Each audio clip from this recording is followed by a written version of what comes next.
So there's two reasons to swatch. One, so that your stitches look pretty, and two, so that your item, in particular a garment, fits. Some tips for a great swatch. One, you want to make the swatch out of the yarn that you are going to make your project in. You're also going to use the needles that you are planning on using for the project, meaning if you start in wood, then your item should be made in wood. If you're starting in metal, you should be making it in metal. You should not start in one and then finish in another, as it's going to significantly affect your gauge. Another tip is that when you make your swatch, you want to make as close to a miniature version of what you're making as possible. Some people think this is unrealistic to make a sweater in miniature. I do too, don't worry. But you're going to try and make it as close, meaning if your item is worked flat, then your swatch should be worked flat. If your item is in the round, then you're going to work your swatch in the round. After you've created it and blocked it, you're going to find a section that seems easy to read, generally in the center. Again, you'll notice that this swatch has been given garter stitch edges, so it helps it lay flat.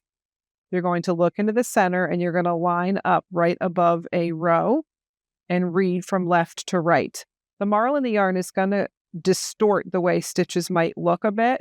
So that's another reason why I suggest using your pointer to get right into the center of those V's, so you can kind of stop and hover and look, get down a little closer. Some of us don't have the best eyesight, so you got to get on. This is when good lighting is key. Glasses, you might learn that you need some reading glasses.